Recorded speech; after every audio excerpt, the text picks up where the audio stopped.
अस्सलाम वालेकुम। इस्लामाबाद में 2026 में करंटली इस टाइम रियल एस्टेट मार्केट में ज़्यादा बायर है या सेलर। मैं आपको ओपिनियन नहीं दूंगा, डाटा रिसर्च के मुताबिक ही आपको बताऊंगा। अगर मैं आपको करंट मार्केट का स्नैपशॉट दूं या उसका मैं आपको डिटेल बताऊं, CDA सेक्टर F7 से लेकर F11 तक premium prices, limited inventory, high demand from diplomats and cooperative buyers. अब मोस्ट ऑफ द केसेस जो छोटा बायर है वो स्टॉक किस में है?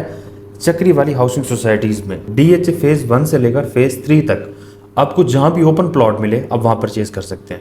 अब आ जाते हैं जो लोग थोड़ा सा लॉन्ग टर्म वेट कर सकते हैं, उनके लिए DHA फेज़ 4 से लेकर गंधारा तक आपके लिए 14-15% मिनिमम एनुअली आपको अप्रिसिएशन मिलेगा आपकी इन्वेस्टमेंट के ऊपर। वो प्रीमियम इन्वेस्टर्स जो इन्वेस्टमेंट करना चाहते हैं, मैं उनके लिए एक ऐसी ये चीज़ें जो आपको मैं समझा रहा हूँ, इससे आपको 110% फ़ायदा होगा। आपकी इन्वेस्टमेंट वहाँ पुट आउट होगी जहाँ पर फ्यूचर की प्रोडिक्शंस को प्रिडिक्ट करते हुए बेहतर ग्रोथ आपको मिलेगी। अगर कमर्शियल प्रोजेक्ट में आपको सूद की मद में जो कि हराम है, तो आप उसकी rental value without operational your unit, तो आपको वो अगर दे रहे हैं तो 100% आप नुकसान में भी जाएंगे, हराम भी है और वो आपकी इन्वेस्टमेंट किसी फ़ायदे की भी नहीं है।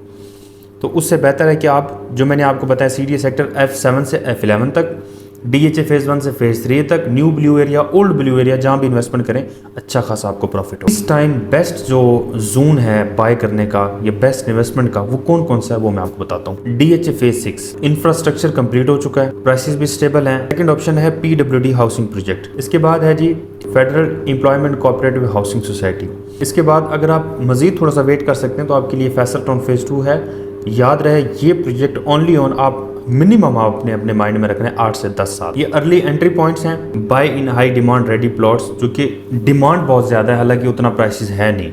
जो मार्केट आपको मैनिपुलेट करती है कि प्राइसेस बहुत ज़्यादा, लाइक फैसल हिल्स में, तो आपने इसी हाई डिमांडिंग की वजह से वहाँ नहीं जाना। जस्ट आपने देखना है कि इस टाइम जो करंट वैल्यू है एज अ परचेजर, सबसे पहले उसकी आप सेलिंग चेक किया करें कि उस एरिया के अंदर जो सेलिंग है वो क्या चल रही है। आप कहें एक बंदे को आप परचेज करने का कहें, दूसरे से आप चेक करें कि ये सेलिंग प्राइस क्या चल रहा है। उसको कहें कि इसी सीरीज़ किसी स्ट्रीट के ऊपर मेरे पास प्लॉट है, मैं उसको बेचना चाहता हूँ, एग्जैक्ट प्लॉट नंबर भी रफली बता दें, just for your profit, for your safe investment आप ये करें, उसमें आपको लॉस नहीं होगा। ये मैं आपको एक ट्रिक बता रहा हूँ कि आपको एग्जैक्ट प्राइस अगर जाननी है तो आप इस वे में जाएँ ताकि आपको नुकसान ना हो।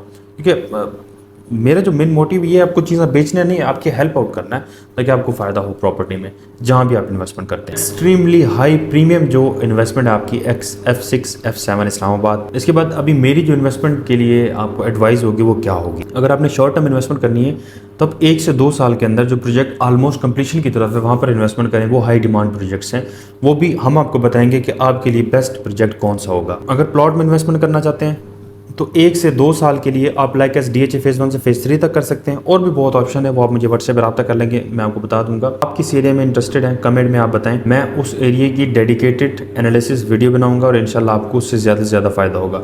और मुझे उम्मीद है कि ये वीडियो मैंने आपके ये हर उस इन्वेस्टर्स के लिए बनाएंगे जो लोग रावलपिंडी इस्लामाबाद में इन्वेस्टमेंट करना चाहते हैं, तो उनके लिए एक बेहतरीन वीडियो साबित हुई होगी। इसके अंदर मैंने डिटेल में हाई डिमांड पोटेंशियल एरियाज़ बताए हैं, टाइम पीरियड बताया है, अवॉइड क्या करना है वो बताया, तमाम चीज़ें बताई हैं आपको। अगर आपको वीडियो अच्छी लगी हो तो वीडियो को लाइक भी कर सकते हैं। अगर आप फ्यूचर में ऐसी और वीडियोस देखना चाहते हैं तो चैनल को आप सब्सक्राइब भी कर सकते हैं और आल्सो इसको अपने दोस्तों के साथ शेयर कर सकते हैं ताकि वो किसी भी मैनिपुलेटिव मार्केट के अंदर स्टक होकर वहाँ पर इन्वेस्टमेंट ना करते, जहाँ पर वो अपनी मोस्ट ऑफ द 95% जिन लोगों ने अपनी इन्वेस्टमेंट फंसाई है, जाहिर सी बात है बड़े लेवल की इन्वेस्टमेंट फंसी है, तो लोग वहाँ पर वो फ्लॉप ना हो। तो अगर आपका कोई भी कंसर्न हो, ओवरऑल मैं इसमें एक और आपको प्रोटिप दे देता हूँ। Cross check society status. एक आपने सबसे पहले सोसाइटी का स्टेटस क्रॉस चेक करना है, RDA से अप्रूवल है, लीगल ऑथेंटिकेशन में आपने वो करना है। इसके बाद स्टेटस आपने चेक करना RDA या CDA की वेबसाइट के ऊपर। इसके बाद आप बाद में इन्वेस्टमेंट का वहाँ पर सोचेंगे। सबसे पहले लीगलिटी वहाँ की चेक करनी है। और as a member of builds international platform मेरी ये कोशिश होगी मैं इंशाल्लाह आपको एक ऐसी इन्वेस्टमेंट अपॉर्चुनिटीज़ बताऊँ जो कि 100% लीगलिटी के मामलात में क्लियर हो, NOC अप्रूव्ड हो, फ्यूचर के हिसाब से हाई डिमांड हो तो आपको प्रॉफिट भी हो। तो अगर आपका कोई भी कंसर्न है, अगर आप इन्वेस्टमेंट करना चाहते हैं, अपना बजट बताएं, व्हाट्सएप करें कि मेरा इतना बजट है, मैंने आपकी ये वीडियो देखी है और मुझे इन्वेस्टमेंट करनी है और मेरे जो इन्वेस्टमेंट का टाइम पीरियड है वो इतना है।